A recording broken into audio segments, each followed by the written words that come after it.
Guys, I did do a house tour, I think almost 2 weeks now. I've been getting a lot of questions, How much does your single room house cost? Like, guys, much mwagala kumanya, sente ze nyumba yange, mwagala kumkola ki? But of course, please watch to the end, because at the end of the video, I'm going to be giving all the details about my house. But before that, I want to try to pass you through the different factors that I think led me to pick this house. They include, appearance, size, custody of the house, and on top of that, location. So without any further ado, let us just dive into the video right now.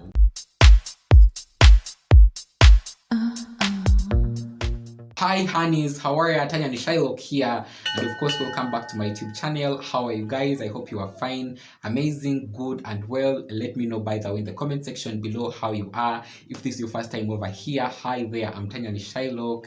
I'm a Ugandan content creator, so please do consider subscribing and turning on that notification bell. It's very, very important. You will always know when I upload a new video. So first thing, location. Urban areas, rural areas, houses or single room houses in urban areas, they always tend to be at a slightly higher price because the competition, the population over there, the cost of living and all that, compared to houses in rural areas, if that makes sense. So when you get a house in a slightly urban area, it means that you are obliged to officially pay a little bit a higher price than a person who is going to get a house in a rural area. I'll give you an example. For example, here in Kigungu where I stay, in the center here, a single room which is very good, it might run you from around 100,000 Ugandan shillings to something like 150,000 Ugandan shillings, compared to the rural areas or areas far away from the center here where I am, which might run from around 80,000 Ugandan shillings to something like 120,000 Ugandan shillings. The second important factor that does influence, it is the custody of the house, So most of these houses, especially here where I am in Entebbe Kigungu landing site, they are owned by landlords, but there are some other houses which are run by different agents. So you have to also keep that in mind. So when you get a house which is owned and of course operated by the landlord, it means that you can even go on to negotiate with the landlord in most of the cases, which is not the case with the house which has agents and all that. So that is also a very, very important factor.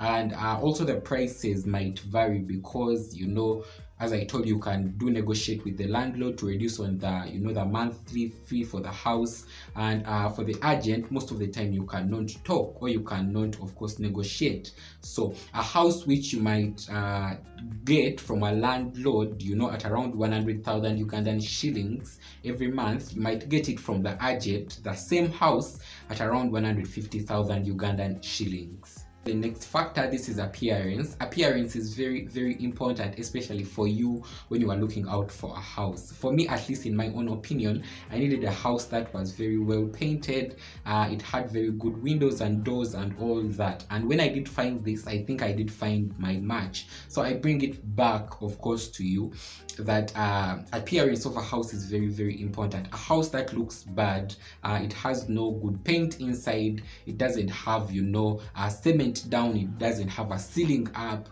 it might be at a very, very cheaper price compared to a house that has all those different factors. So it's also another factor to look into, especially when you are going to rent out a single room house. Last factor, which is size. Size is also very, very important because, as you know, a very big house, most of the time it will cost a little bit much more than a small house in another area, and it's not the only factor. There are some houses in town which are small but they are of a higher price compared to some big houses in rural areas. So it's a two-way traffic. I don't know if you are picking, but it is what it is. The size, most of the time, it matters a lot, and location. I think they go hand in hand. So right now, the question that you want to know, or most of you want to know, what is the cost of my house? So first of all, I'll tell you a brief history about my house, which I'm currently living in. So it is located slightly in an urban area or a slightly town area here in Kigungu landing site or the center. It's 10 by 15 feet Yes, 10 by 15 feet, meaning that as you go up, it is 10 feet. As you go this, like this, it is 15 feet. By the way, guys, just help my math, But that is it. And the price of the house each month, it is 85,000 Ugandan shillings. It is not self-contained. It doesn't have piped water in, and also it doesn't have tile down, meaning that I have cement down. And also, what is another important thing? Electricity, I have a sub meter. We don't have the main meters, but we just have sub meters, which at the end of the month we do count the electricity that we have used, and we head it over to the landlord, if that makes sense. So I think that's all. Let me know in the comment section below what you did think of the video. Let me know currently the price of the house you are renting, a single room house, what you are renting. Also, don't forget to check out this video over here. It's a beautiful, amazing video. It is my house tour. You'll love it. And let me meet you in the next video. Tanya Switching out. Bye for now.